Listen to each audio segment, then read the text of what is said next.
Welcome to another episode of Two Ales and Hockey Tales with Wally. And today I'm so excited to have on a 49-year-old from Kincardine, Ontario, Canada, a staple and legend with the Kincardine Canucks as a player and a coach. He is one of the most talented pickleball, ping pong, and Schlocky players in the Heritage Heights circuit. Ran a muck for years with the old stars of Kincardine. He is a well-rounded athlete, folks, and just shot 2 over par at the Listowel Golf Course. And he is about to win some more trophies with a bunch of shed guys coaching the under-13 Tier 2 Kincardine Canucks. Welcome to the shed that you built, Jason Holt. Well, thanks there, Wally. That was quite an introduction, as I say, for a podcast virgin, I guess I would be considered here. This is my first podcast. Yes, it would be. And I hadn't really been on him, and that's how this all was inspired. But I get into how we know each other. And for all the Shed fans out there, probably wonder how I came up with the name Two Ales and Hockey Tales. Well, here's my tale. I thought of the idea walking my dog in the afternoon, and I told Lisa my great idea. And then that night, it was stewing in my brain, and I was full go. We were doing this, and I went for a walk and said, I got to talk to you. I got this idea. I'm going to start a podcast, right? And then you were like, well, what's the name going to be? And what do you plan on doing? And I was like Hockey Adventures with Wally or something, right? And you just laughed at me, and you're like, okay, leave it with me. What's your vision, right? Yeah, I distinctly do remember that night. And I was like, this, you sure you're running a hockey podcast, or is this more geared like for a kid show? I think we got talking about. So right. Yeah. And, so how'd you come up with it? To be honest, after you left that night, because we've had a few meetings in my garage and a few meetings in your shed. Actually, I could say more than a few. We've had quite a few. To be honest, folks, we've already done a whole bunch of episodes. We just didn't hit record, right? Exactly. I was just going to say, it's probably good some of those nights we did hit record, but don't need that out there. No, that might be a little too incriminating for us. But, anyways, I'm trying to so I remember after you left, I was sitting in the house, and I'm like going, this was right in was COVID on at that point? I think it was. Oh yeah, it was heavy. Heavy COVID times. Yeah, a lot of time to walk around with your dog and think. Yeah, a lot of time we're reflecting here, and I'm just thinking, man, there's got to be a better name, and I got thinking, and I actually went to bed. So I was actually under the covers in the bed, and then all of a sudden it just hit me. I don't know why, because it just dawned on. Yeah, because you texted me, and I was getting in bed, and I got the text, and it said Two Ales and Hockey Tales with Wally, and I was like, holy moly, that's got a ring to it. And as soon as you sent it to me, I fired it over to the guy I owe so much to, Lee Freeman, who's done all the posters in the background. He made the logo that night. I texted him. I went to sleep, and I woke up the next morning, and the logo was waiting for me. And all of a sudden, we were doing this thing. I know. I still couldn't believe it, because I woke up the next morning and you had texted me a picture of this logo, and I was like, holy crap. How'd that happen? How did this happen? He's not a graphic designer. Where the hell did he come up with this thing? And that's what Lee's still doing it for me, like the poster he just made for you. And I think it's incredible that he does all this for me, and he's very talented. And he also makes all the programs for the Sheffield Steelers, the Cardiff Devils. Like, the guy's a busy guy, and that he makes the time for me and my friends so that we have these memories documented and I can look somewhat legit. Thank you, Lee. Right? Yeah, absolutely. It was, anyways, I was stunned that morning when you already had a logo made up, and I'm like, he's actually going to do this. I know. It's weird to think I put myself out there like that, because it's weird to jump off that cliff, right? And be like, okay, I'm going to talk, and we'll just send it out there to whoever wants to listen. Right. This wasn't just your average 6-beer dog walk. Like, you came back and you said, this is happening. We're doing it. I am doing it. Yes, I know. And every time I've done it since, I love it just as much. Yes. And I've been waiting for you to come to the shed for a long time, sir. I know. And it's not that I was dodging you. It's, life gets busy. You just wait until the fan base built up, eh? Right. This is episode, what, 219? 19. Wow. Yeah. Like- Second one today. Yeah. Like, holy. Anyways, who would have, anyway, 219. Yeah. Fun is fun. And I like having fun. And I think this is fun. So I'm going to Yeah. keep doing it. So folks, it's going to be a long episode if I get into how we know each other. Yeah. But you came up with the name, so it just hit you. And I know you asked me what my vision was. And I was like, I want to call my friends around the world that I never see anymore and go through their career, right? And have a few beers along while you're discussing it, right? I believe it's called reminiscing, right? Yes, exactly. Right. So anyways, thank you for coming up with the name. Way better than my ideas. That's why you need everybody, folks. It takes a team to win championships. Anyways, how we know each other. So I bought this house. It's weird how everything works out. The day we looked at this house was the day when we were looking at it, was the day the Cardiff Devils called me for the first time.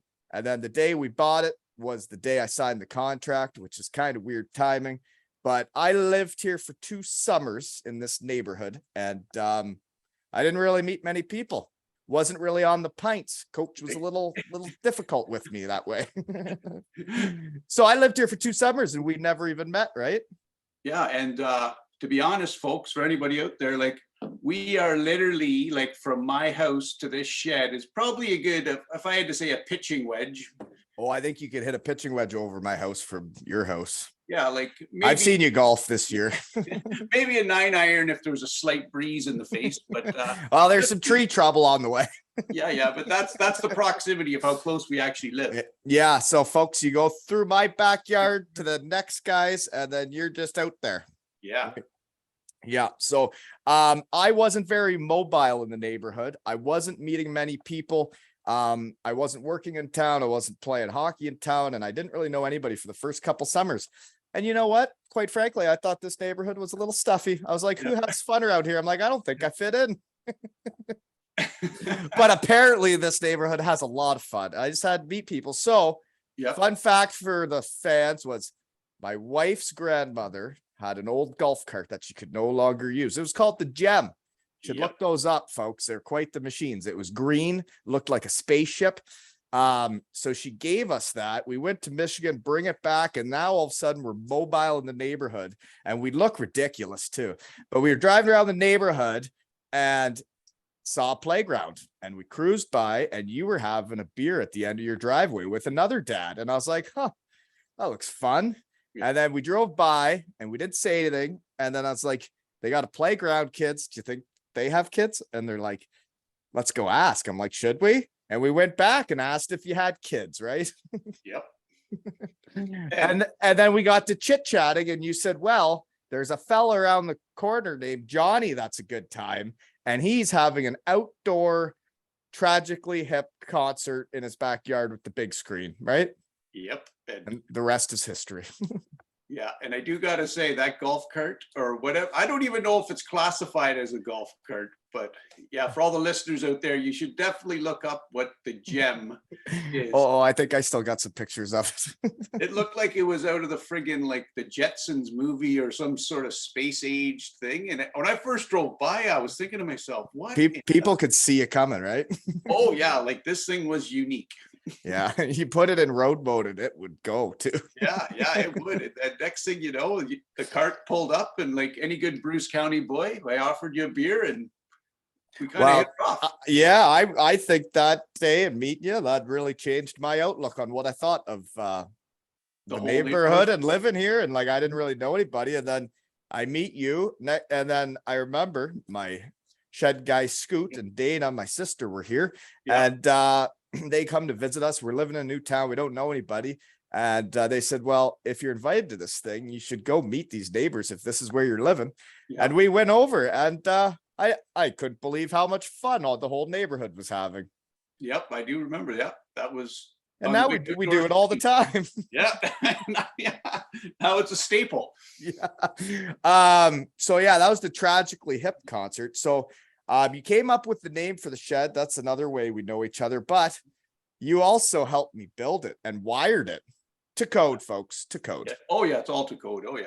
No corners cut there, but no, I would actually say I watched that shed go from a piece of grass in your backyard It was my garden, you Yeah. know, when I was looking for new hobbies after hockey. Yeah, you did have a little garden there, and Oh yeah. but I did actually see, like, I remember when there was no shed, and then the foundation and the slab was poured, and Well, I think it's so cool how it was built too. The concrete was by Kemper, who played with me on the Wolves, gave me a pretty good deal. yeah, And then you helped me wire it. And then Dustin Cato, who's helping out with my son's team and was coaching the Wolves. He helped wire it. Tyler Sainer, he was there. Tyler Sainer, another shed guy, should get him in too. But all the friends that helped me build this, and then Kent comes in with Ron Sale, episode 195, folks. They came in, right? And all that you guys asked was for a steak pie, and then we finished off the inside. And to think about building this shed off of friends in a town I didn't live in really for very long was pretty cool. So Yeah, nice folks around here. and yeah, it's a pretty, not a pretty, it's a really nice shed. Like that shed, well, It is a we've nice already shed. gone over a lot. There's been a lot of stuff go on in that shed. It's not only been a podcast. There's been lots of Fun maybe stuff. that's up here. I don't want to steal A your lot of thunder. fun stuff, but we have like the golf dartboard, right? Learning institution. I think you've done courses in there. You've done I've- not just it's not all fun and games, but no, you know, I work hard in here too, right? yeah, like it's not just strictly It's a drinking. year-round resort though, really, when you get the TV that can face inside and out, right? With the fire, and then you get the neighborhood over, and you're good at building fires. Yep. And you've had a hockey rink, I think, out back. So you've had it's been a locker room, change room. It was a rink, literally, like when I started the podcast, it was Yeah. still a rink right out front here. Yeah. Yeah. So it It's is a really year-round resort. Yeah. I'm is a really resort. glad that we built it and that I have it. So Yeah. some of the ways we know each other still is you just shot your best round of golf ever when I was in the cart with you. Yeah, I actually did. That is a very memorable day for myself. But It is. yeah, I don't know. It was just one of those rounds. It was clicking for me, not so much. I don't Well, remember- so then you had to go home or whatever. Yeah. And you had to leave the golf trip, which was That did ridiculous. suck. But the next day, then Wood Tits shoots his Yeah. best round of his life with me. Like, I don't know what's going on. Why are we shooting so well with me? Because I was brutal. like, I don't know. It was one of those rounds. Everything was clicking. Like, It was. Anyways, Yeah. let's just say I was a little bit excited, but Mhm. I won't say how excited, but you know, Before we move on from you wiring the shed, actually, Yeah. that is one of my hockey tales for this episode, right? mhm. Do you remember that day when the shed got wired? I do actually. I think you had a hockey game that evening by chance. Yes, I believe that's how we got some of the laborers over. Yeah, exactly. I think there might have been others. But the night before in the neighborhood, some of the fathers decided to play a pool tournament, right? Some billiards, you could call it. Oh yeah, And I had never drank gin before. right. And I thought, wow, this is really good. Gin and tonic with out of that sapphire, the blue bottle, right? And Yep. diamonds make just mixing up stiff ones. I didn't know what it did to you. It Right. tasted really good, was going down smooth. And the family was gone for Thanksgiving in the US. Do you remember that? Oh yeah. I had the house to myself. And I think- thought all I got to do is work on the shed tomorrow. That's all I got to do. And the Wolves want me to play hockey for them tomorrow night. And I'm like, well, I can't do that unless we get some work done in the shed. So everybody comes through, you and Dustin and Tyler come over to help wire the shed. And I was so hungover, I couldn't even help. I just stumbled around and I couldn't do anything. And they came to help me so I would play hockey that night. And I was so hungover, I couldn't do nothing. Yeah, I think Ronald was there too. I think he might have gave you a few reminders of it, but Right. Yeah. He's let me know. Yeah. But no, the gin really knocked my socks off. But for the folks that are wondering, that was the most hungover I've ever played a hockey match in my life. It was also the oldest I ever was too. So not smart. Fattest I ever was too. So also, again, not that smart. So I remember those warm-ups. I couldn't believe how loud it was when the pucks would hit the boards in the Ripley Arena. Yeah. And I struggled for a period and a half of that game. And I felt so bad about how poorly I was playing because this coach had just came and wired my whole shed. Right. And I'm brutal. And he literally helped me all day. And now I'm not really doing anything. And well, we turned it around that game, right? We ended up winning, and I ended up with 4. So Yeah. I ended up pulling up my end of the bargain, right? Yeah, I think I do remember your dad said that he thought your head, I can't remember if he referred to it as a tomato or what sort of color he referred to it as. But I was struggling. I was sucking wind. He said your face was definitely a few shades of red anyway. Was that the same game that we were down and we come back in the third, and then there was the brawl in the stands? Yes. Yeah. And the player was fighting the fans. Yeah, in the Ripley Arena. Yeah. Yeah. Wild times, folks. But I think you got back on her though after the game. Yeah. Well, yeah. Oh, big win now. Big win. Well, big win, scored 4. You got to have fun, right? Especially in Ripley. Big win on a Saturday night. I was just trying to get to know the community, right? I didn't know everybody. You got to interject yourself. But those beer gardens after the Ripley Wolves games, like now I go to the full fair. I know everybody, right? And if I wouldn't have played for the Wolves, if I wouldn't have done that, and got myself out there, I wouldn't know all these people. It's kind of like doing the shed. I know way more people in the hockey world now because I got myself out there, Yeah. It all started with the shed. You built a good shed and look what happens. Just need a good foundation, right? Really brought the community together with you. So okay. So the other way we've played hockey together, how we know each other is when I moved to town and I literally know nobody. I had met you, right? Driving around the golf cart or the gem. But I'm working for Dino, pounding nails and painting houses. And he plays for the Kincardine Old Stars. And he says, if you want to, get employed and get to know people around here, you got to get out there and meet people and get the connections. So, yep, absolutely. Yeah. So we would carpool to the Old Stars matches, right? Mm-hmm. Mm-hmm. And we started going out to that. And that's actually before you even played for the Wolves. That's right. Yeah. That was like, I didn't even know if I could even play the old timers with my knee. Like, I didn't know if I could do anything. Right. And then I went out there and I was like, this, wasn't maybe the pace I was looking for that. And I didn't really, that's the first time I've ever actually seen you play, actually, to be totally honest. And you probably didn't think I was an actual hockey player with my physique at that point, eh? I was kind of like a little bit skeptical, we'll say. I was like, most people were. He doesn't really look like your average hockey player, but right. But anyways, you proved me wrong, I'll say. Those Old Stars games, though, I thought like they was great guys. I met a lot of people in town that way, like my chiropractor Chuck Dog, right? Yep. Dino is out there throwing his sauce passes. He's still doing it, right? Like he's mid-60s, still throwing sauce. Still throwing the sauce. He said taught a lot of people the sauce. Yeah, he's gonna come to the shed too. Yeah, he'd have a few stories. I'm sure the saucer would be a few of them. You're right. So anyways, that was a fun time, but I'll tell this tale. One of the last old timers games, I think this was the last one, was I was playing for the Dirty Birds.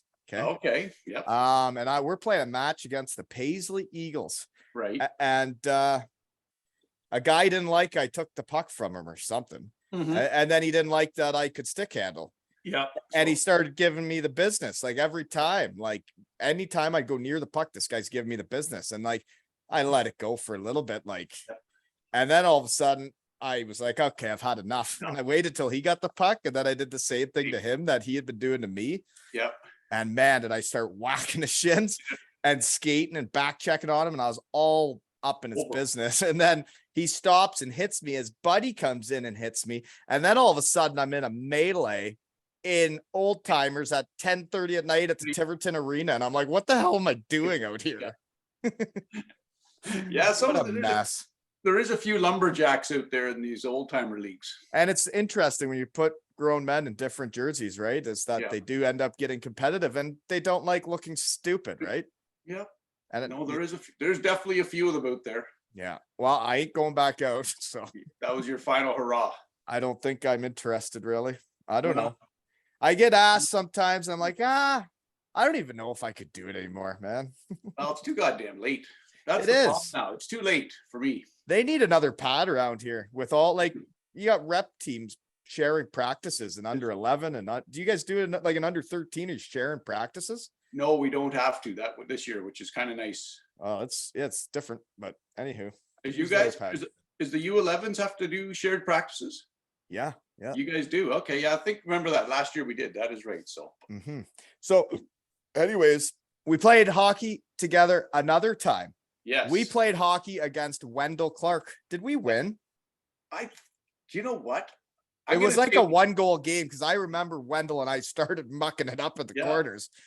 I'm going to say we won. I don't know for sure, but I'm going to say we won by a goal. I thought so because they brought this team, right? Tundra or whatever, and they were playing Bruce Power. So someone at Bruce Power reached out and asked if I'd play for the squad in this charity game playing Wendel Clark and this other company, right? Oh, I distinctly remember. That's probably my biggest hockey game of my career was played. And actually it was a full 3-period game. It wasn't. And we had fans. There was fans and it was, and Wendell, I'll say one thing. He was in his mid 50s. He could still play. He still had it. He still had her. He was. Oh yeah. He's built like. Man, that was the one thing that I would say for the folks is I skated with Ryan O'Reilly and Godrich and Wendel Clark. Here, the most similarities I saw was when I was behind them, like in the corner. Yeah. How wide they are, like to get around them to get to the puck, like they're so wide. I know they're thick, like so thick they are. It was very similar being in the corner with them that I was just like, I have no idea what I would do in a real game with this. Right. Like, yeah. No, but that was actually I got even a bit of a story about that night myself. I don't know if you remember, but I'm sure if I bring it up, you will. Okay. So we played the hockey game. You remember, obviously, that night, right? It was actually great. Like Wendell was. It was a good game. I think it ended like 10-9 and like it got competitive at the end. And like I could try and strut my stuff and try and show Wendell I could play too, you know? Yeah, well, there's some good players out there for sure.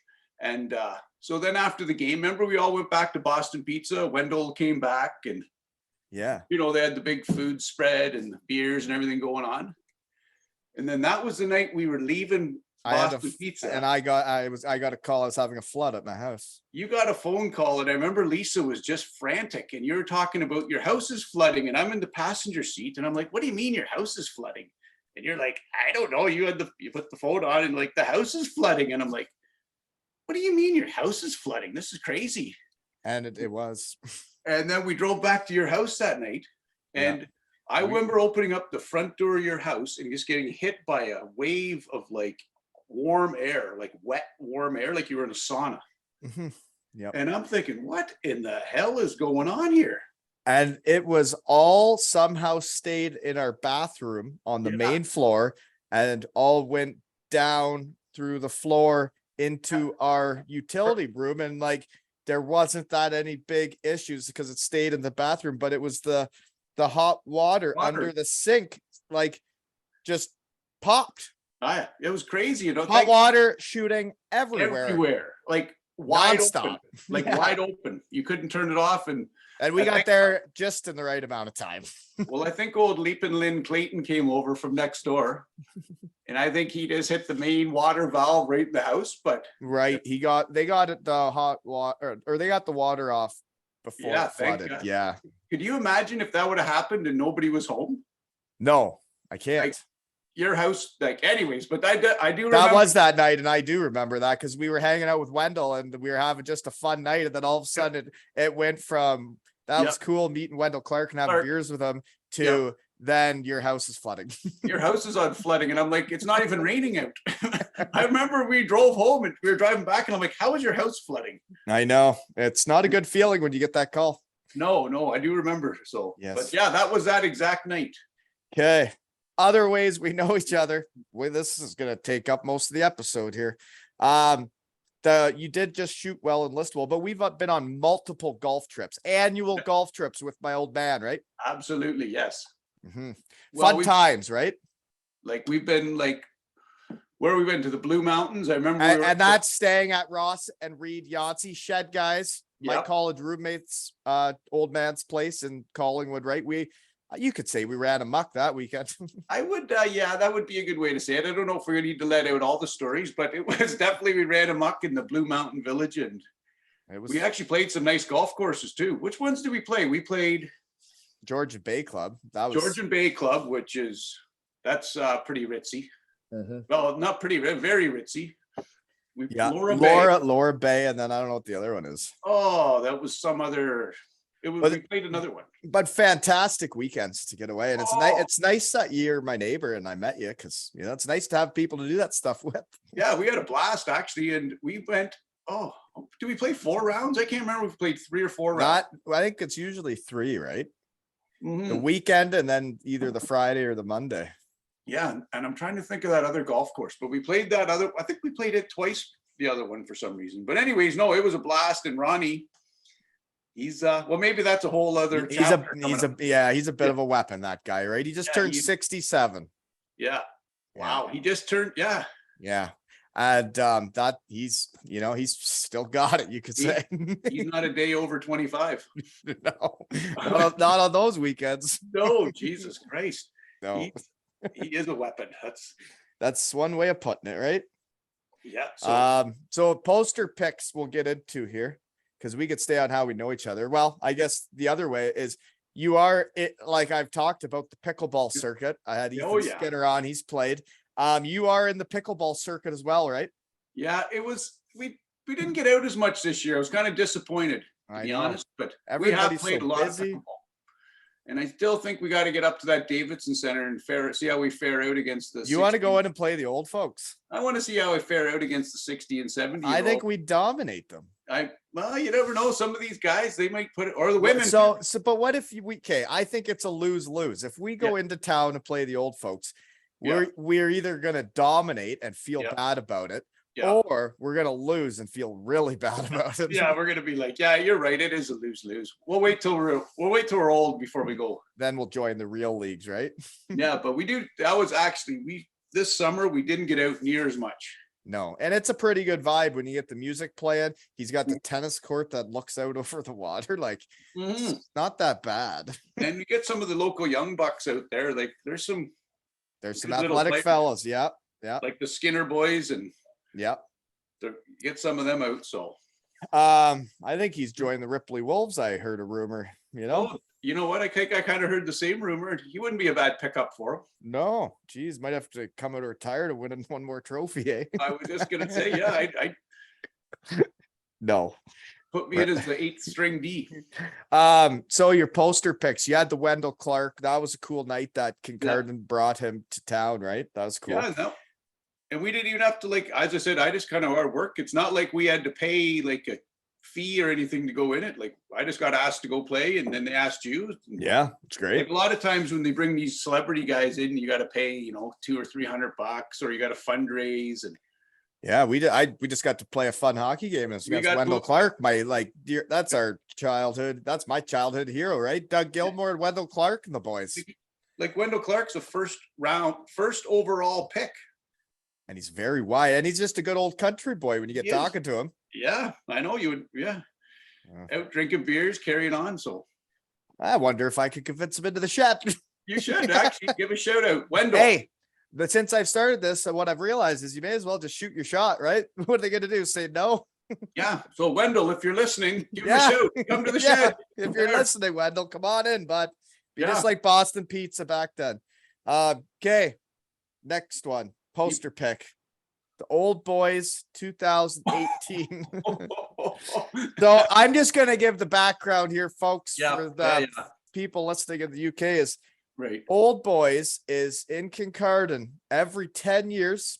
And I guess it's not just Kincardine. There's other towns that do this other years, but every 10 years, it's an Old Boys reunion, and it's like 4 days long, right?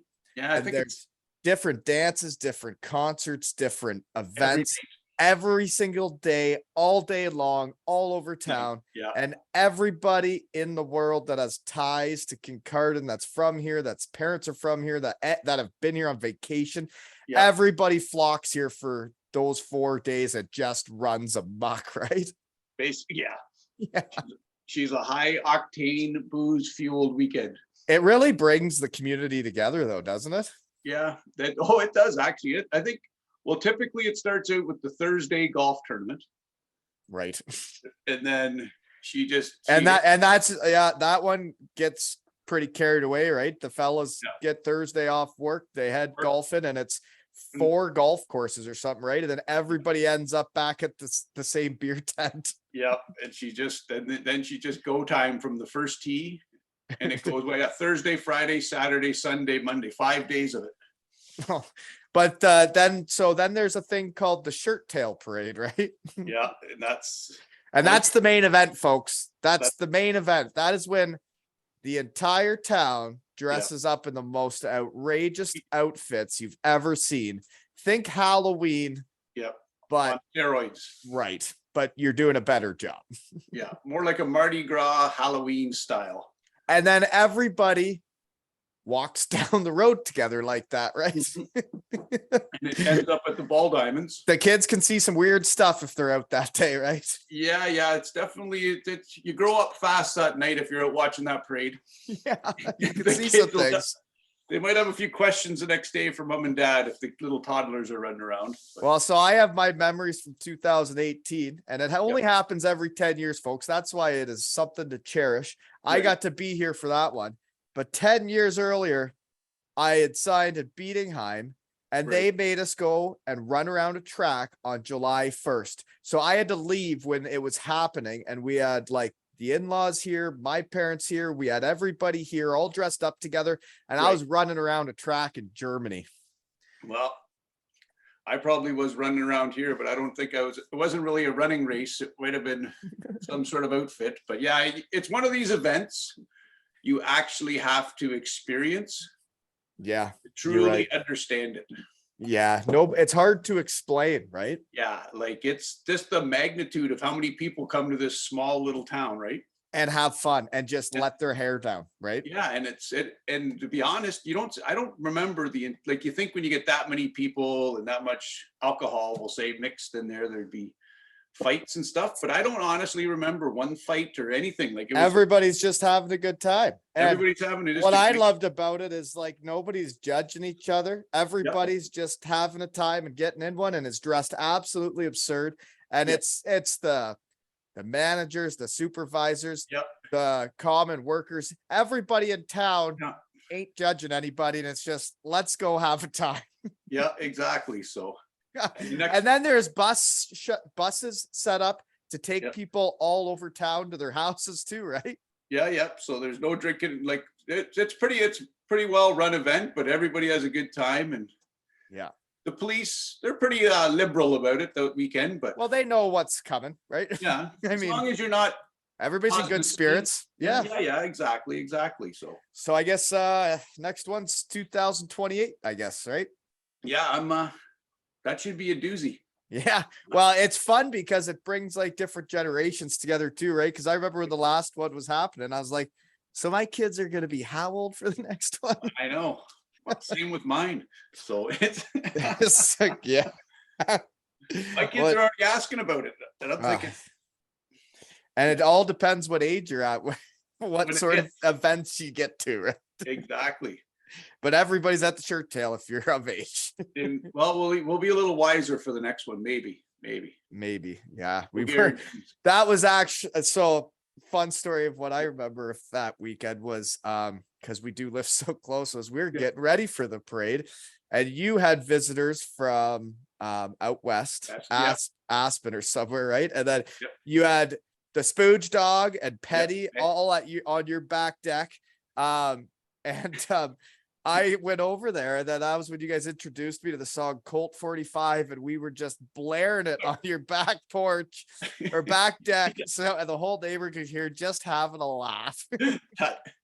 That is exactly, it was quite a doozy that weekend. We weren't acting our age most of the time that weekend, right? No, you got to let your hair down every once in a while. Yeah, just every 10 years, folks. That's the only time. Mm-hmm. Yeah. Other than that, we're very well behaved, I would say. Right. Okay. So then I'll bring this one up now. Was when I brought up Schlocky in the intro. There was a night in the neighborhood where it was kids, adults, right? It was all the families that we hang out with, and everybody was in pajamas, right? We had a pajama party. And then we ended up playing Schlocky in the garage, and That's come up with Scott before because he played it at his Mennonite school and we played it in Elmira. But that's, folks, where you're playing on a piece of plywood. There's some barriers and there's like a net at each end, and you're using a hockey stick with the blade cut off. And you got to just muscle the puck against the guy standing on the other side of the plywood, and you just muck it up with no blade, right? And it's a lot of stick work. It's actually a lot harder than I thought. Like blisters. Yeah. Yeah, you can get the odd whack on that. Yeah, you can definitely break a finger or a hand in that pretty easy if you get whacked. You get pretty wound up, right, when a guy's, having his way with you on the Schlocky board. Yeah, but it definitely, like, I'd never played it before. So, well, I just find it interesting, right, that I lived here for 2 suburbs, and I was like, geez, like living here full time, who am I going to hang out with? What am I going to do? And then once like we settled, and like I said, I get the gem and I get mobile and I get to know the neighbors. And then all of a sudden, like we're having outdoor concerts, we're playing Schlocky and Pajamas. It's, and then the other event that we have every year at the Gracie's is the pie iron cook-off. Right. Actually, you're right. Yes. Yeah. There's a lot of events around here, folks. So the pie iron cook-off is they have all of the families over and have a bonfire. Then you put like the cast iron, right? Like, you get these pie iron things. Yeah. You clamp it together. And then what we do is each family has to come up with their best idea for a pie iron. And you have to feed it to everybody, gets a bite. And, then there's a vote at the end of the night of who made the best food, right? Yep. It's politics. It is now, and it's all made with bread. So yeah, by the end of that night, I'm normally so friggin' bloated, as I'm sure most people are, right? Like the food is crazy. Oh, wild. There's a lady in the neighborhood, right, that's been running amok with me in the culinary world, and that pisses me off because I think I'm a good cook. Right. And one time she made Thanksgiving dinner in it, like in the pie iron. She even had cranberry and stuffing and gravy and turkey. It is, yeah. How do you compete with that? Yeah, no. So the folks know I obviously brought the kebab meat to Zeke one year. I thought I was gonna win. I just enjoy eating it all. I realize I'm not the best cook, so I just go in there, strap the feed bag on. I have fun, but I also compete. I'm there to win, and I never have yet. It's upsetting.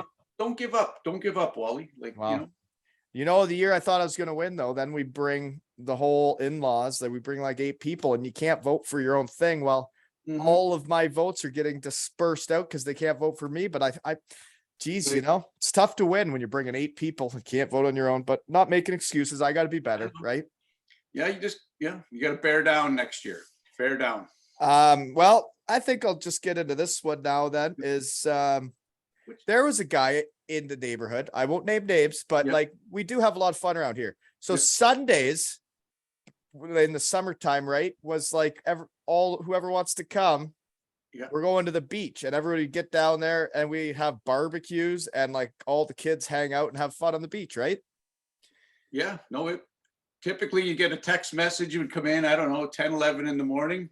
You probably sent it a few times. Who's hitting the beach today? Beach day ? Yeah, beach. Who's going down? And yeah, there's been a few days coming back up the hill from there. I was one day felt like I thought I was in Jamaica out there. The one day the water wobbly knees, you could say. Oh yeah. So, anyways, yeah, with the beach days down there, we're actually pretty fortunate. Actually, we might be driving the price of the neighborhood, like the houses up around here.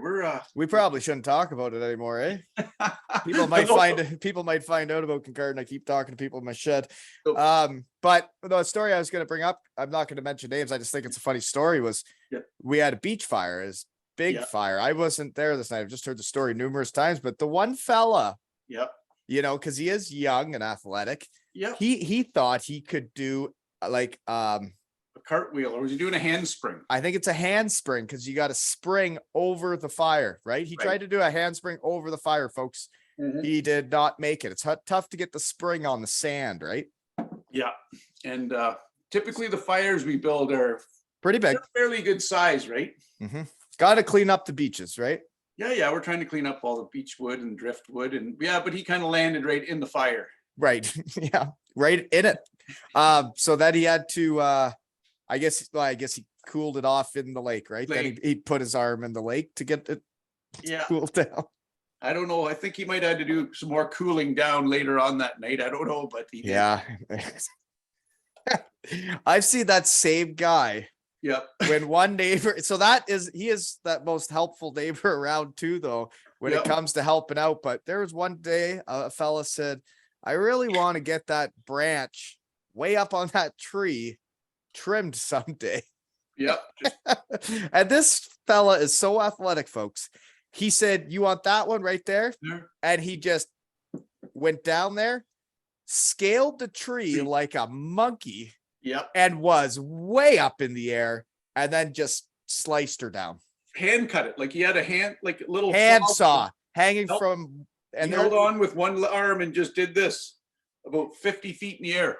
yeah, and there wasn't multiple branches, folks. He just he was like a bear, Yeah. like going up the tree, right? Yeah. I'm pretty sure I witnessed that event too. Incredible the things that guy can pull off. Yeah.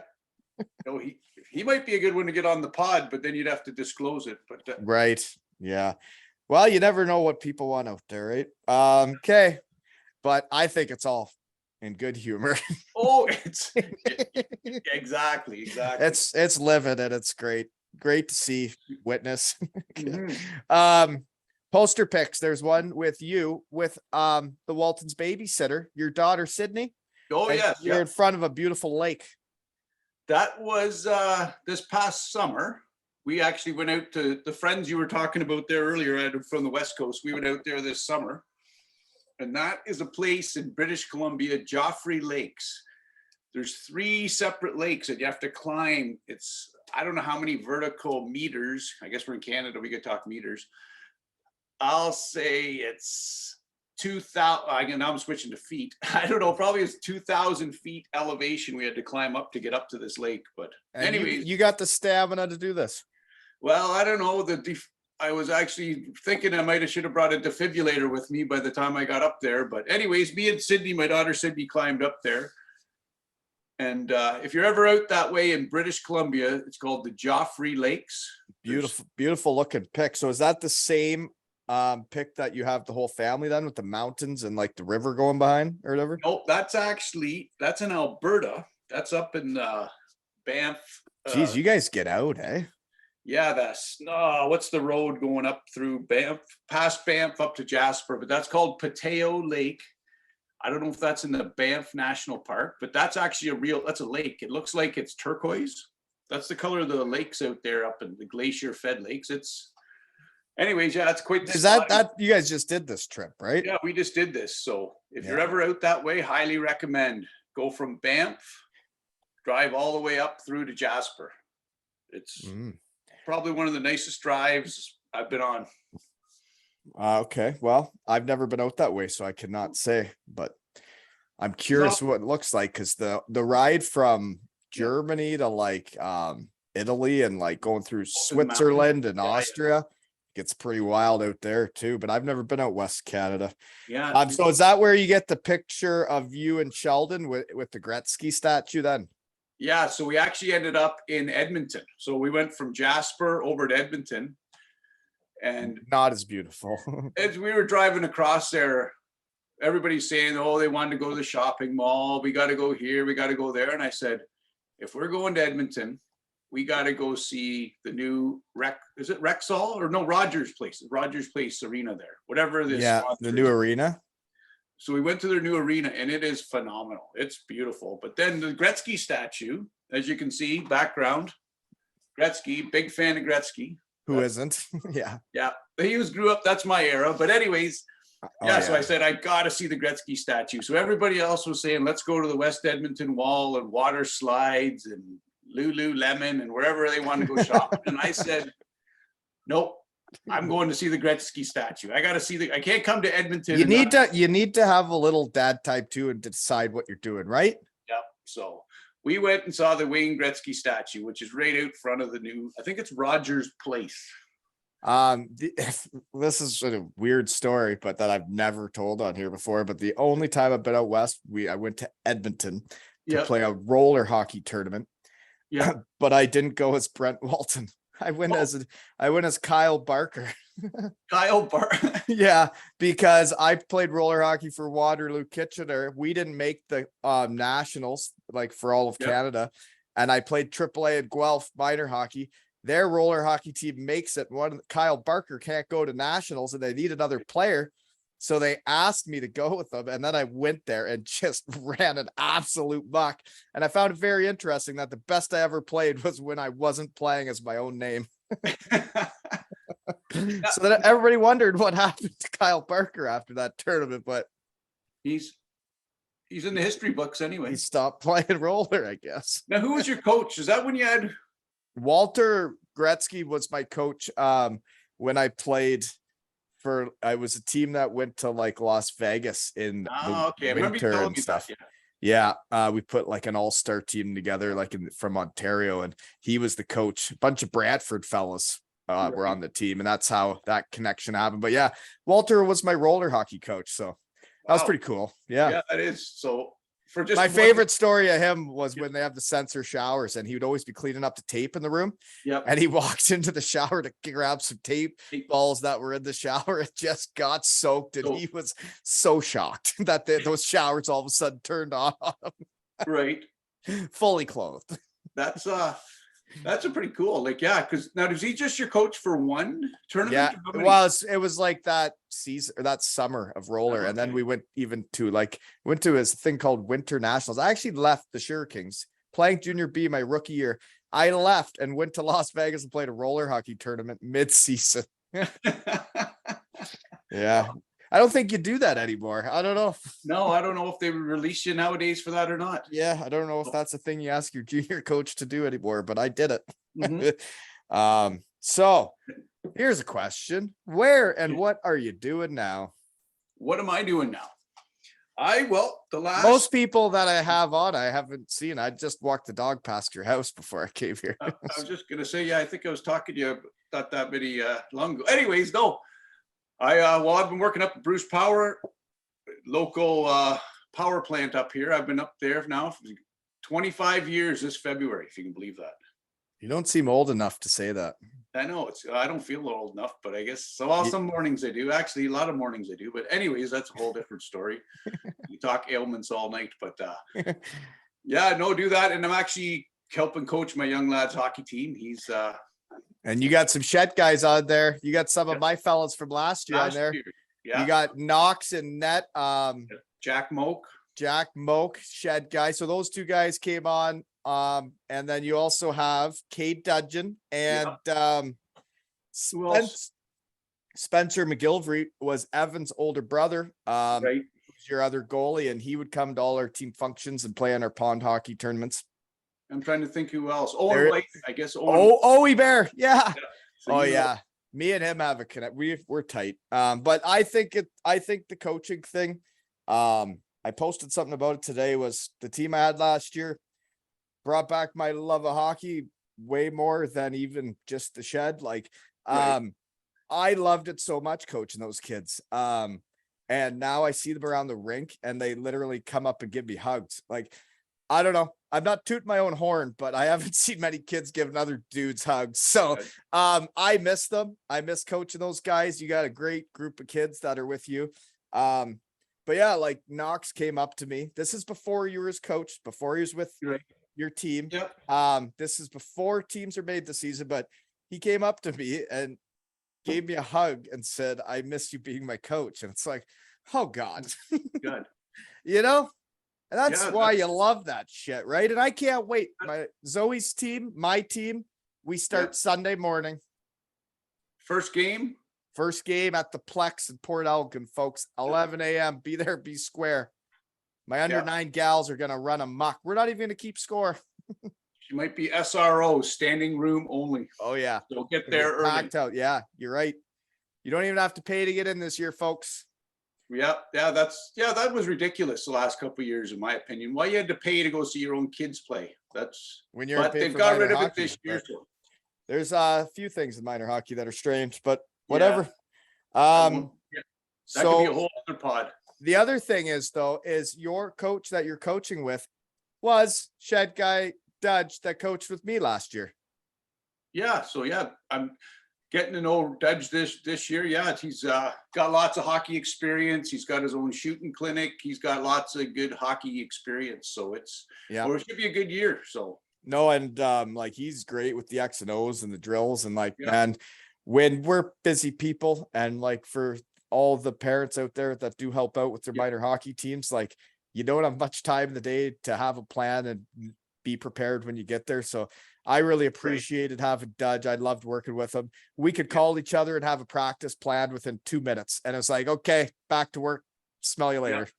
let's throw it because and nowadays with the ice times, you have limited ice times, right? So you got to be prepared when you get there. Mhm. Get the You kids don't want to focused. waste time. You want to, you get 50 minutes. It's time to do her. Yeah, exactly. So you got to utilize it also. No, but I'd love to come watch you guys play this year. Because love those kids, and Sheldon's a beauty too, you know? Yeah, you got lots of good connections to all those kids. So Oh yeah. So growing up in Kincardine, how'd Yes. you get into hockey? How did I get into hockey? Well, I guess when you grow up in like when I grew up here, it was actually a lot smaller town. Not that it's that big now, but it was even smaller back then. So that was just the thing you did when you grew up here, right? You know, grew up in a small town. You didn't have a whole lot of other options, right? Well, Like- what else are you gonna do in the winter in Canada? wintertime, you right? go skiing, but that's not that close to here, right? No, there's no skiing. And if your parents didn't buy you a snowmobile or something, you had to play hockey. That's where your friends met, right? You met at the hockey rink. Well, and that's what's cool about like coaching the kids, and like you get to know Colby's buddies, right? Like when Colby talks about his friends, I know who he's talking about. I know what type of kids they are, you know? Yeah. But fun even time. yourself, even like you get the kids, like the outdoor rinks, even the outdoor rink usage, like the kids here love going out on the outdoor rinks. And we were as the same when you're growing up. It's fun just to You only play. got Yeah. one rink here, right? So Yeah, no, the people that practice on their own, that love hockey, that go home and practice because they love it, are the ones that get better, right? Not who pays to go to the most hockey schools, in my opinion. But we used to have a beauty rink in this neighborhood. Remember? oh, jeepers, Diamond. that was I wanted to talk about that. That's our pickleball court. Was also, folks, a year-round resort that was a full-size tennis court, hockey rink, right? Yeah. Remember you used to go, remember we had to go down and flood, like we'd go down and help and flood it through the week and shoveling and we flooding. were down there all the time. But our kids, like that was to have that sort of setup. It was incredible. It was incredible. Like it was not a full size rink, but the size of a tennis court. Well, and then you get the Saturday afternoon and you get 4 or 5 families down there, and all the adults are, Yep. And we'd have the outdoor fire, and then the kids could change in the garage, and they played for hours and hours. And folks, we're not rubbing it in. This is just, this is what we do for fun. Right. Like Sorry. This is our entertainment, right? Yeah. And I actually forgot about one other event because I was about to talk about. So did you grow up with Spooge Dog and Petty then? I did actually. Yep. Petty Those are grew up your big shed up. guys. I love, and that's what's cool. I've lived here long enough, and like that, like I'm close with your friends from your childhood, and you know my buddies from my childhood, and it all gets interconnected eventually, right? Oh, it's all intertwined. I remember that. Yeah. So I did grow up with those two guys, the old Spooch Dog and Petty, like best of buddies all growing up, and we still are to this day, right? Well, and that's what's weird about how small the world is when you get talking around your shed. Was the other event I didn't bring up was the Christmas crawl, the neighborhood Christmas crawl, because the Spooch Dog came to town for the Christmas crawl, and I remember he would always talk about how he knew Dan Seaman. So he gets texting with Dan Seaman, my coach from Sundaruski. And they get texting. And that's when Dan sent the funniest player review ever of me. And we had a good laugh, but that's when I reconnected with him for the first time in years. Yeah. And because I remember that night where you guys were shooting the shit back and forth. And then next thing you know, you said, here, let me text Dan Seaman. Next thing you guys might even had him on a FaceTime or a call that night. Well, I don't know. I remember his player review was great guy, great player, great hands, body like a milk bag. Yeah. That was. And then he said, I bet he is so fat now. Thanks, Dan. Yeah. I'm not. I'm still the same. Yeah. Well, that's maybe a little But it's fat. funny how you even knew him, like just that was because he's But from that's what I'm saying is that like it's weird how my friends know the same people, and that's how like I ended up doing over 200 episodes, and like the lineup is long for people that I can have on, and it's like it's because all the people that I know the same other people, and just keep the dominoes keep falling. Yeah, it's just all intertwined. And well, that was no different than when I went down to Elmira with you down to the golf. Actually, another golf weekend golf weekends we down in Elmira. Yeah, stayed at my parents' place. Yeah, Parents' had a place. time. Yeah, open up the garage door, and next thing the cars start rolling in. Every car Well, cars start rolling in, and buddies rolling in, and it's like we've all been long lost buddies. Right. Well, and yeah, I figure that like if we get along, that you'll get along with them, and that's just how it works, Yeah. right? Yeah, it's Yeah. good that we did the golf trips in Elmira so you could see some old friends, you know. So we can't just jump over the the Christmas crawl though, because that same time, that same year when Spooge Dog came for it, we really did run amok though, yourself and I. Oh, There was a point where we were singing karaoke, and that was at the Flutter's house, but I remember our stop. So folks, what the Christmas crawl is in the neighborhood is whoever wants to participate, everybody stops at your house and has a drink and an appetizer, right? And you have a theme. Mine was German. I had Glühwein and some pretzels and whatnot, right? And then I had some German music playing. And then everybody does their own thing, right? And then it got a little carried away, and me and you were doing some karaoke. Yeah, I don't know if we had Guns N' Roses or what we were doing. Sweet Child O' Mine, maybe. Yeah, well, you were better at it. I'm not a singer. I'm a dancer. I should have been your dancer.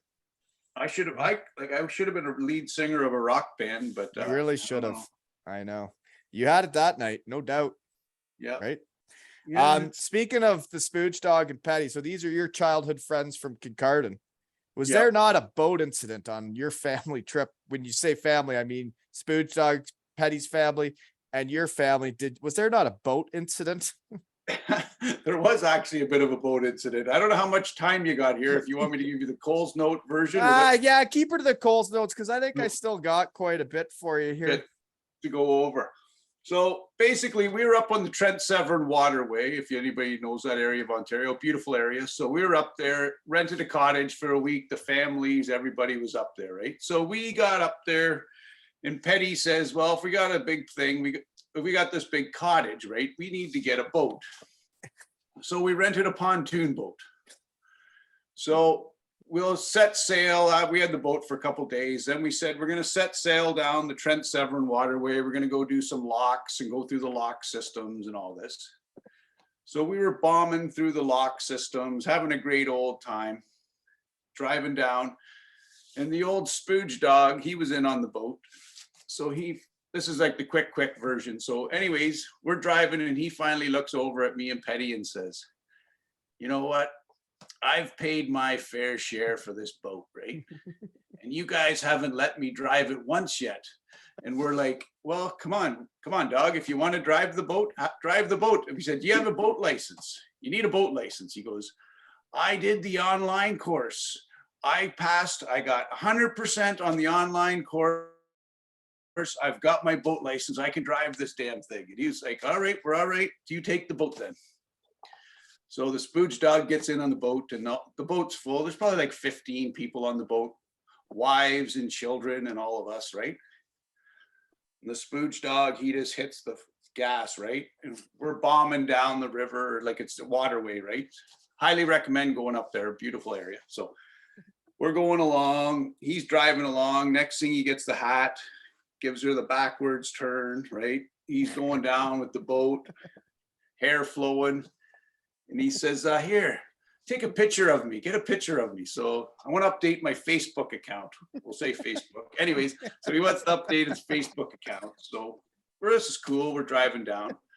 And there's this big boat coming towards us, like probably a 50-foot boat. And this guy's got honking on her too, right? But he's putting out a wake out the back. It's got to be 8 or 9 feet tall.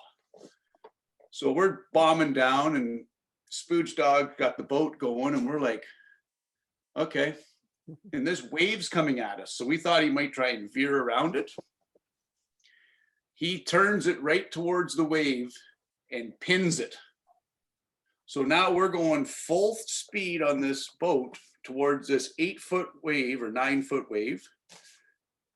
The pontoon boat hits the wave and nosedives.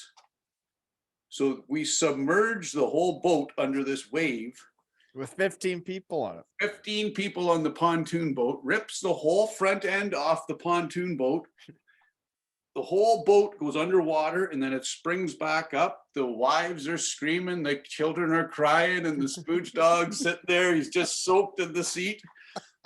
And we were actually making sure everybody was accounted for. And then we're like, well, there's a few obscenities going on. Anyways, so we're sitting there, this boat, pontoon boat, and Spooge is like, don't worry, boys, I can fix her. We got some duct tape back at the thing.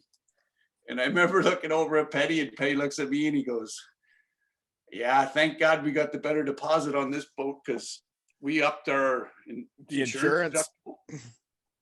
Anyways, so Spooge says, no, I think we'll be fine. We'll be fine. And Petty says, we're going to play bumper cars the rest of the way home with this boat because she's history.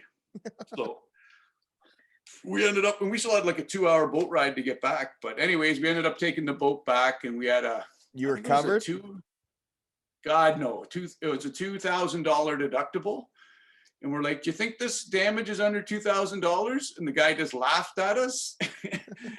Petty checked his credit card after, like, the guy loaded the thing on the boat, looked at his credit card when we hopped in his car on his phone.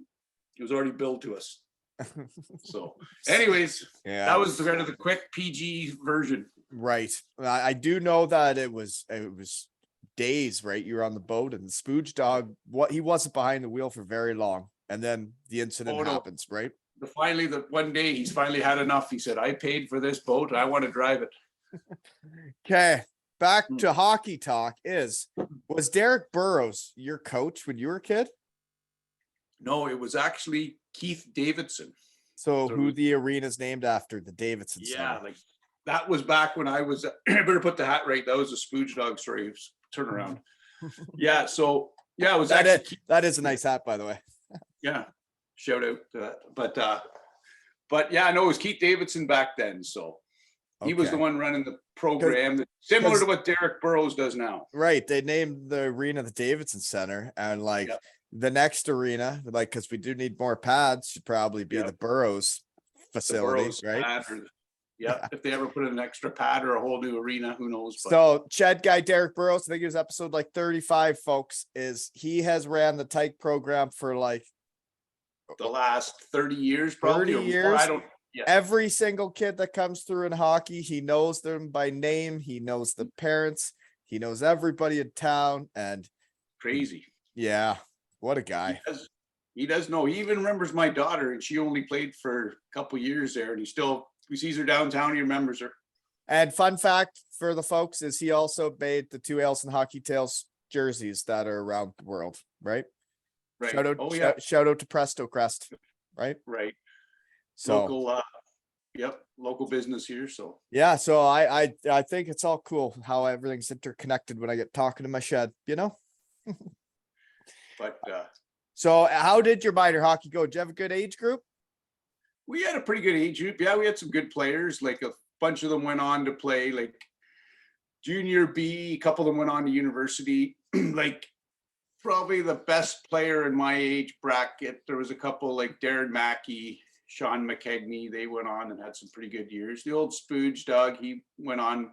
That he knew Dan from playing hockey with him, right? Because when I had Dan in the shed, we were talking about the Spooge, and he said that getting conkied, getting a concussion, that's what they called getting spooged. Getting spooged, yeah. So he's actually a fun fact about the Spooge.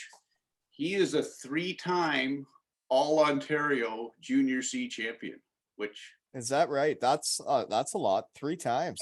3 times for junior C. So I don't know. That might be a record out there, folks, or anybody in the record books. I think he's shed worthy too, though. He's a funny guy. Now he's a 3-time champion. And I've heard some of his stories when we sit around. I think he played with Jovo Cop, right? Ed Jovanovski.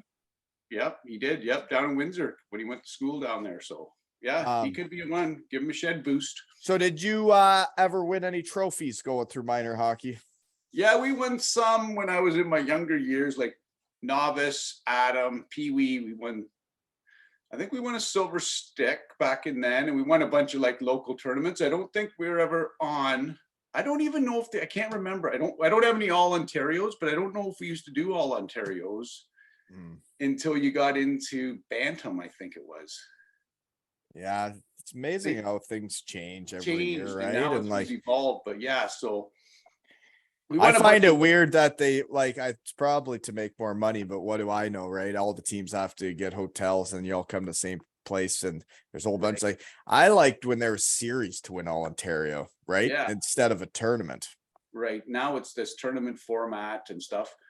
But I think we used to only be able to just do the WOAA, like that's the Western Ontario Athletic Association. But then as Okay. we got older, it did switch into the all Ontarios.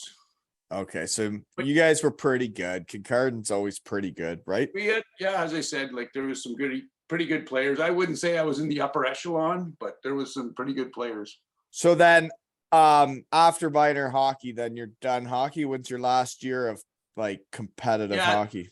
Yeah, I just played all through minor hockey, and then I basically turned into a rec player, old timer.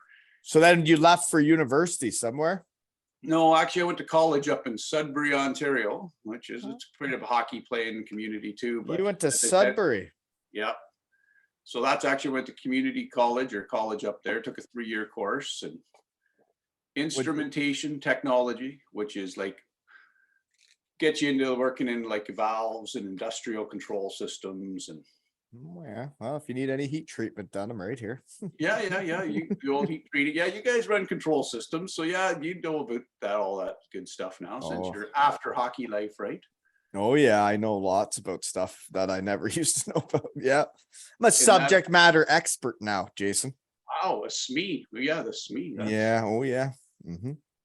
Well, yeah. Like, you'll be running control systems, but it's all changes too. Like that whole industry evolves so quickly. Like it went from hooking them up. Now everything's done remote. Now you can probably run it off your friggin' phone or your watch.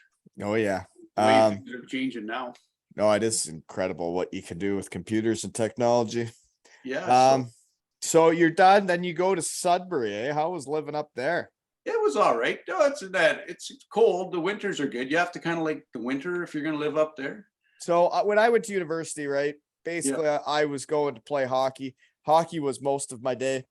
Right. Practices, workouts, the games, with the guys. I never went to university like without a hockey team. So what's it like to move to Sudbury? And it's not like you're going and meeting the 20 guys on your hockey team, right? You got to meet everybody from class, or where do you meet them? Yeah, well, I lived in residence, so you got to know a bunch of people through that way. Then you get to know them through your class, and I was fairly outgoing, so I got to hook up with meet some different people along the way, right? And then you know how it works. You got to get network. It's kind of similar to how we meet, right? You just get chatting away. Just get chatting. Yeah. Have some common interests, and then. So then you go to Sudbury for 3 years. What happens after that? Well, I ended up actually a little shout out there. I actually came back to Kincardine after college was done, and I actually worked for your employer, which it was called. Global Heat. Global Heat. Yeah. There you. Thanks. It was actually called Global Heat. So I actually worked for Norm for about a 9-month stint after I got out of college with Global Heat. Whatever you're playing with your hands. If it's your tallywhacker, stop it. You're playing with something. Yeah, sorry. Yeah, get your hands off of that. There you go. Hands up in the air. Yeah, so you worked for Global Heat, which is, I get you, it's not Superheat. Now there's a 5-year window there, folks, after he sold, where then he started Superheat after that, right? But you were doing heat treatment with him then, so you know some of the fellas. I do actually know a few little things about heat. Not by no means a SME, but I definitely do know a few. I definitely understand the principle behind why they're doing what they're doing. Right. Got sent out on a few jobs. Actually, Jimmy Hamilton was working there at the time when I was there. So wow, he is a cornerstone of the franchise. He you could call him our Connor McDavid, Right. you know? Wow. The guy's got a brain like you wouldn't believe. Yeah. Right. Yeah, I've worked with him now for, what's interesting is I've worked there now for longer than any hockey team I ever played for. Over 6 Right. years now. So Has yeah. it been that long? Yeah, basically the whole time's been with Jimmy, and he's a dandy and we work well together, he's good at what he does, and I think I'm good at what I do, and it works well. We're a good team. So 6. So you're telling me it's been 6. Wow. I can't believe it's been 6 years. I think so, right? That's I think we're into, I think it's been over 6 years I've been working there, and I spent my 6 months with Dino too, right? yeah. You did an apprenticeship with Dino there. He taught you. Yeah, I was his head painter and Yep. yeah, whatnot. So Wow. yeah, no, it's time flies, right? It's It is. crazy. It is crazy. Wow. I didn't realize it's been 6 years you've been at Superheat. Yeah, like I tell, yeah, I just wrote like one of the training programs for the company. Yeah. So yeah. Well, cheers to that. Yeah, that's cool. I think it's neat because I didn't know much about it 6 years ago. Now you're fully emerged in the fully Yeah. emerged. Well, if you want to talk D1010, you want to talk B31-1, what do you want to talk, right? Yeah, exactly. That's Yeah. Heat treatment, folks. If you need any, we're right here. Superheat, FGH.com. Right? Yeah. Free ads.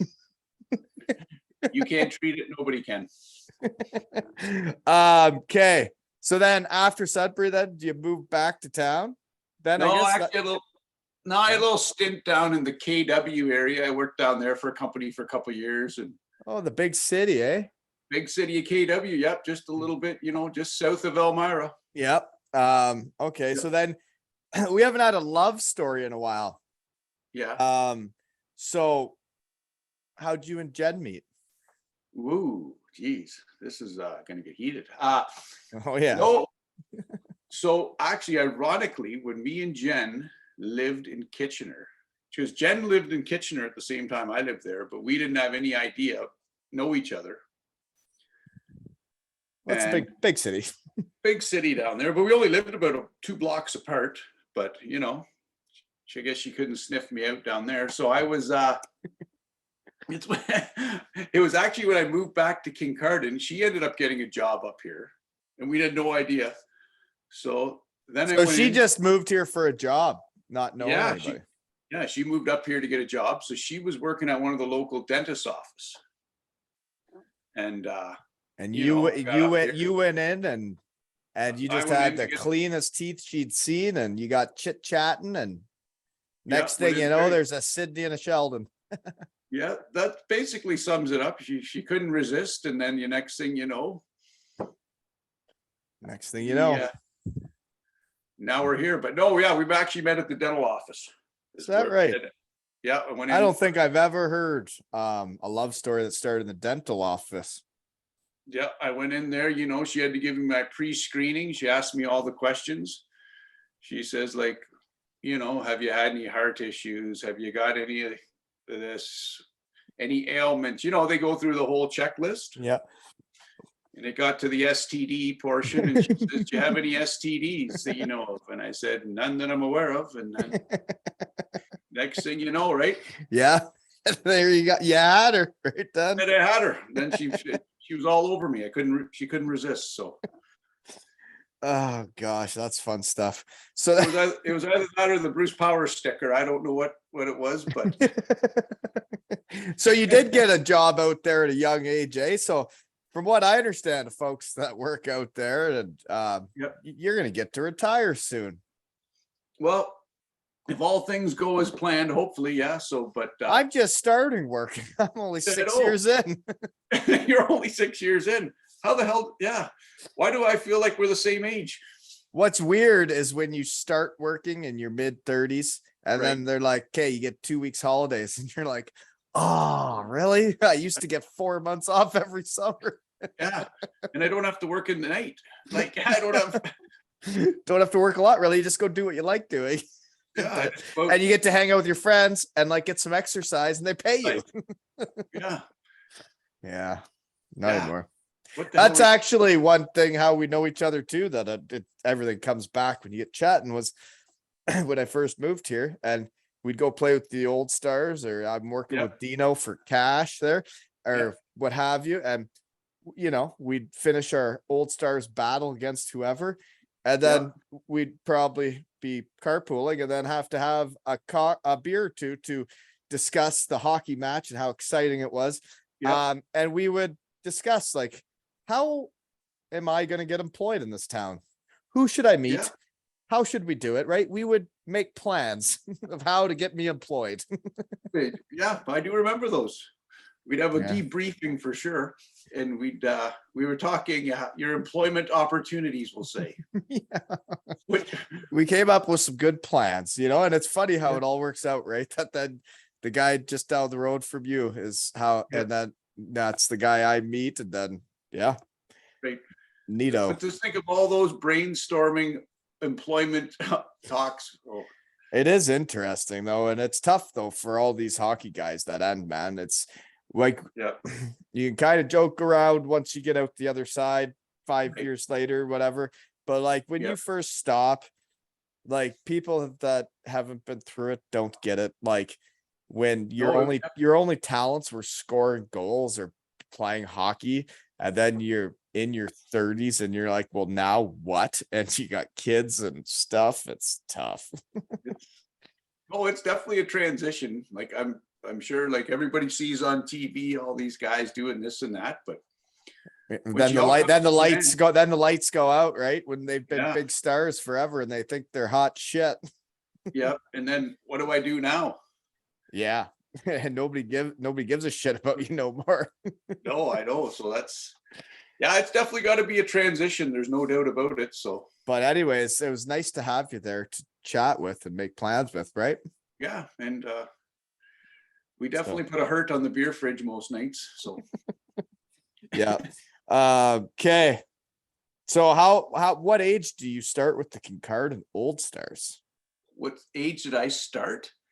I Yeah. think it was about 35, 34, 35-ish. That's when you're supposed to be. There's a few boys that get in there a little bit So younger. you're playing like rec hockey up till then, or what are you doing? Yeah, just playing rec hockey. Like Just mucking around. there's a rec hockey league in town and stuff. And I played rec hockey down in Kitchener at the old ice house. Actually, the Spooch Dog used to run a place in Kitchener or Cambridge called the Ice Park. I know the ice park. I played puck and ball there with Dave Cousineau and Brandon Dietrich and Rob Collins.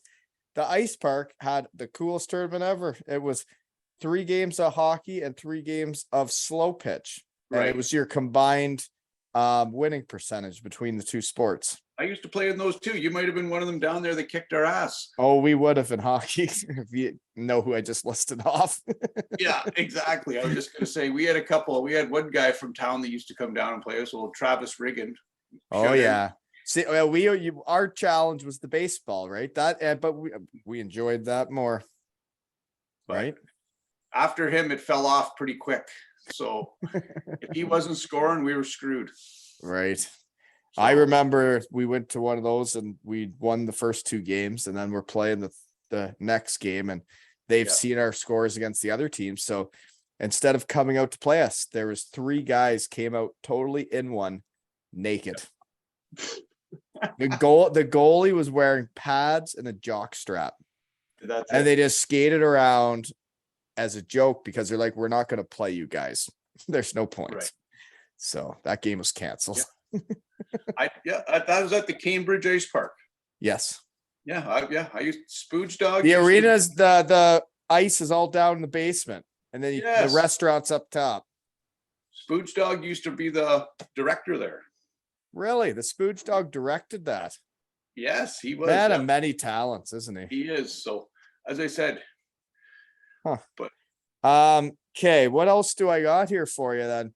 It is interesting bringing your kids up in minor hockey around here though, isn't it? oh, minor hockey. Yeah, it's, you know what? It's good. Now, I kind of like, I just got my son going through it, but we've kind of gone through, and I guess you've gone through it too, is this whole half ice evolution, right? I don't know if that's Well, so my game Sunday with the gals will be half ice, and then January 15th they will shift to full ice. Yeah, so my son's age group was the first group to kind of go through the whole half ice evolution. Because when my son started in novice, typically you'd have a novice rep team. Now they call it U9, I guess, right? Right. But when he started, yeah, that's when they started the half ice thing. And I don't even think you were allowed to even play full ice that year. You had to be in second year novice. First year novice, you couldn't even. We weren't allowed to try out, right? Colby wasn't even allowed to, try out. So then when we got to second year novice, which is U9 still, then you had to go half ice again till January 15th, and then you could go in a tournament. Yeah. So No, it's very interesting, some of the rules they come up with and how they do it. Now that they have the boards at center ice that make it 2 different games at each end, and it's actually like an arena. When they used to just stack pads up at center ice and like one kid could shoot it over the pads and then the puck's in the other side, and like when the boards are out there, I personally think a 7-year-old should not play on the same size ice as NHL players. I think they should play half ice. But I think you could keep score and have refs. Right. And then the kids think they're playing hockey. See, when we started, we just had those black pads that went across. And that's not hockey. And then all of a sudden they're moving and the puck's getting stuck in the corners. And I'm glad they got those boards now for the next generation coming through, because we didn't have the boards. I remember we went to one tournament or one game and they had the boards. Changes everything. We were like, this is way better with boards. Way better. There's actual corners. Yeah. Yeah, there's corners.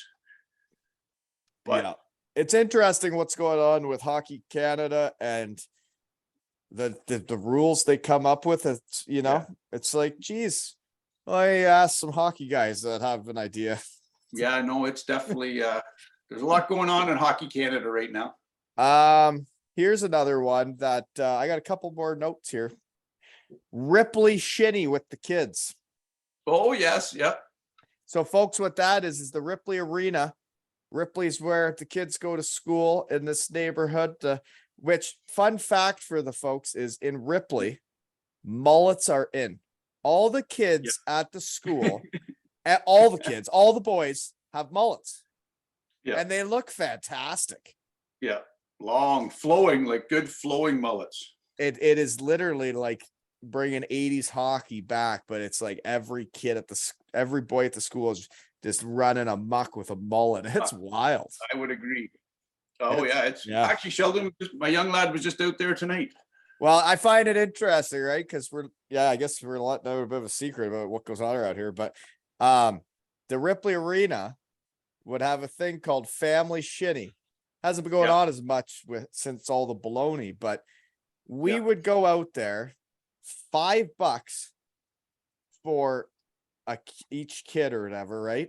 And they go out and play hockey and do whatever they want and just have fun with the game. No coaches, nobody telling them what to do. And you just go out there for an hour for $5. And then we get a road trip there back with the kids blaring the music. And it was awesome. It is. I agree. It was. And I don't know if they're still doing the $5 shinny, but it was awesome when they were doing that. What? And our kids were like 5, 6, 7 years old, just going out there and having a time.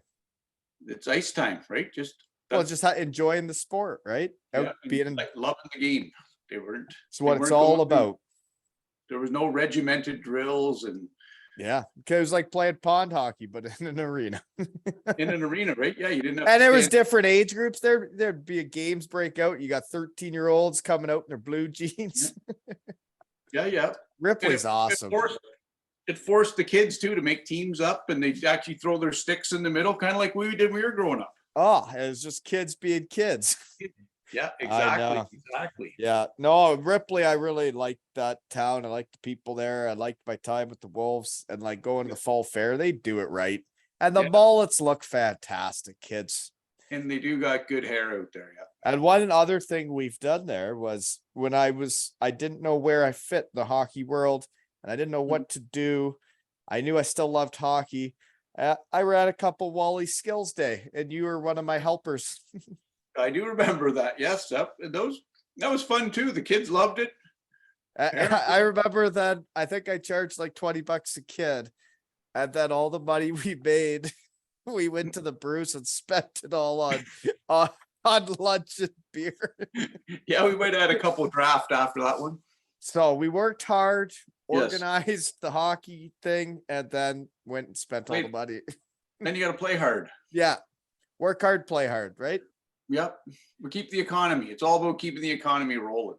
That's right. That is right. I forgot about the Wally skates.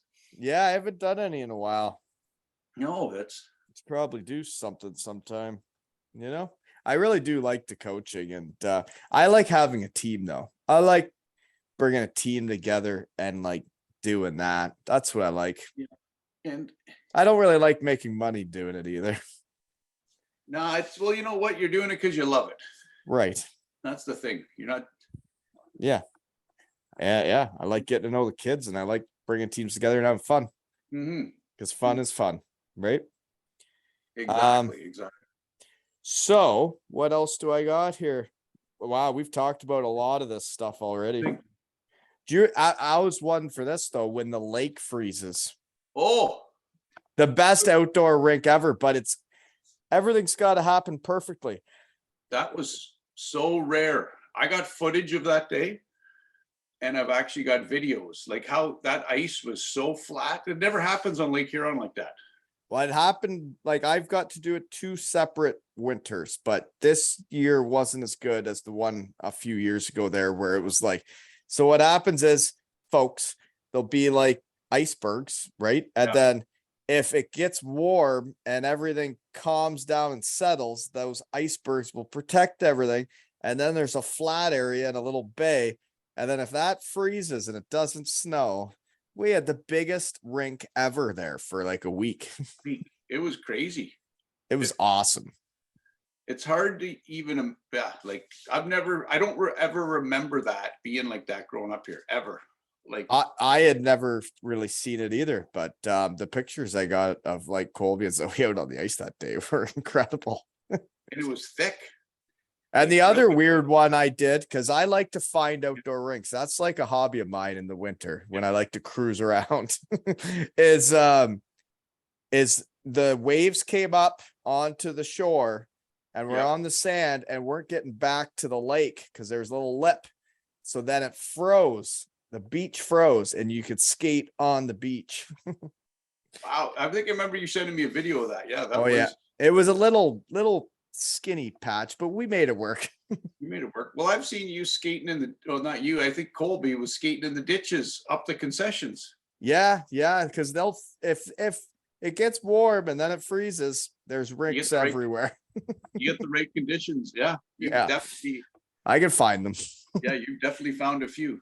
Okay, this is getting serious. We're almost done here. How long we been out here? Not that. Oh, no. I don't know. You got a timer, but it don't matter. Okay, a few more before we get into the last one. Cutting my hair on the golf trip to Elmira. Right, because this is my second episode today, and I just got my hair cut down at Diamonds there. Right. And we got chit chat, and he says, "You remember when I cut your hair with Holt?" I totally forgot about that. I think we carved your number in the back. Wow, but he didn't even care. Like the part at the front, like he was pretending to care, and then he just shaves like not even all the way through, like cool. He just like does a zzz, like halfway. Yeah, you know what? Now that you're bringing that up, I didn't totally forget about it, but that's spurred. Yeah, that was in your parents' garage. I'm not sure the exact hour of the night, but it was definitely. Well, I had to shave the whole head then, right? Yeah. Yep. Yeah, that is funny. You're right. When I totally let you forgot. guys cut my hair at that time of day, I just thought you were gonna care a little bit more. That's all. Well, it was all about it. It's more like a team building event, I'll call it, right? Right. But when I'm given something like We to were do out the on a best I golf can, trip. I thought you were gonna try and give me an actual really good haircut. I was wrong. But the problem was you gave Diamond the clippers. That's well, I knew you would try it harder and you wouldn't like let me leave like that, but that was didn't look I would good. have gave you like a nice cut and style, maybe even feathered it a bit, and Right. Feathered it in. There you go. yeah, part right down the middle and feather it. Yeah. So, but then Diamond got on there. So Halloween's coming up, and I told the kids that I was having you on. You were coming to the shed tonight, and they said, "Well, is he having Holt-a-ween?" Yeah. Well, why wouldn't we? Well, it's Halloween, isn't it? Yeah, let's do it. And I told Zoe, I said, "Listen, I don't know. They've been humming and hawing, but if I bring it up in the shed, he'll have to do it." Well, the one thing I got to do is I got to get my golf cart fixed. I have What's to get wrong with your golf cart? I don't know. It's not working right. And it's like, honestly, it's almost like I've lost another child not having my golf cart. Yeah, I don't want to talk about it.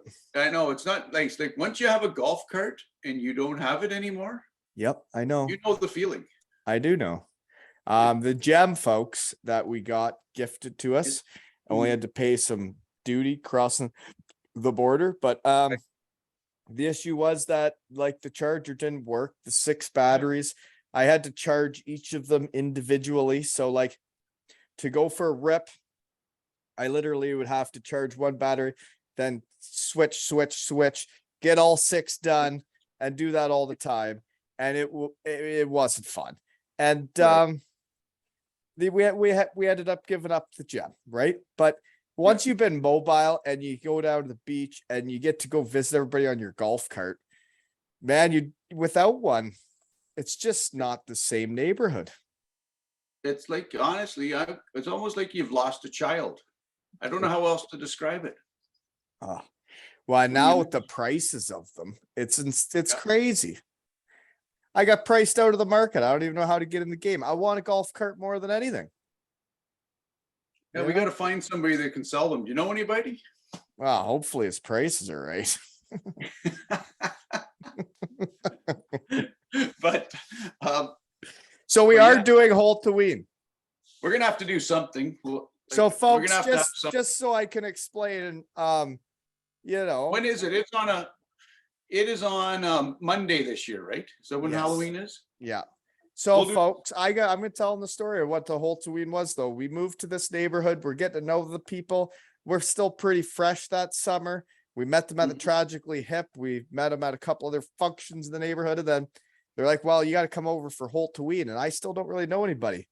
And then you had a full trailer decorated for Halloween that all the little kids that are now way bigger, which we've been living here 6 years, but they were little at one point. We're all in the back of a trailer behind a 4-wheeler. We came over to your house. We have literally like, I don't know, 10 families there.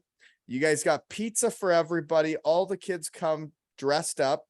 We have pizza and beers and everybody hangs out and the kids are hanging out in all their costumes. Then once we do that, time to trick or treat and everybody's cruising around. There's 4-wheelers, there's golf carts, and the kids just run amok. Yeah. Oh, it's awesome. Love it. I love it doing it. And then as soon as it's over, the kids are done trick or treating.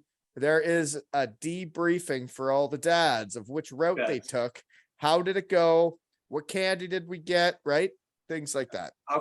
Yeah. We kind of got to go over how can we do it better next year. Right. And that's what you got to do, right? We just got to discuss things. And you just built a nice shed yourself, didn't you? Yeah. So about a lot bigger than this one. Well, we can, it's always good to have, we got to use it, get in there and debrief. Right. So, but yeah, I don't like saying nice things to people. That's why I do it in my shed, because I don't have to see them, but you are going to come over for a debrief after this, right? Yeah. We got to at least have for sure. But okay, I'll just say this now so I don't have to say it to you in person. Okay. Getting out of hockey was really hard for me. Meeting you made it way better. Being in this neighborhood with all the other donkeys and all the great wives and children we have around here made it a lot better. Superheat made it a lot better. And now, like I've said this to other people, the only way you can do this and have the shed and the podcast is if life's pretty good and things are good and you want to have fun and smile. And I can do that because of assholes like you. So thanks for everything you do for me and everything you've done for me. I hate you. Hey, cheers, buddy, to that. You know what? Yeah. I got to say something here too. You know what? What? We met way back in that day when that old gem came driving by, right? And I still remember, I think I met your dad like a day or two after. And when you guys stopped by, and this is being sincere here, it was almost like when your dad rolled in here, it was like I known him since I was born. And it's kind of very similar to yourself, right? Like we might have only known each other, 7? I don't even know the exact day that was, but well, right. We just hit it off, and then but it's interesting that it is like we're like family now. Like your daughter babysits my kids, and like when I got something, if we got something going on, we're like, we need help with this, or if you're like, we need help with that.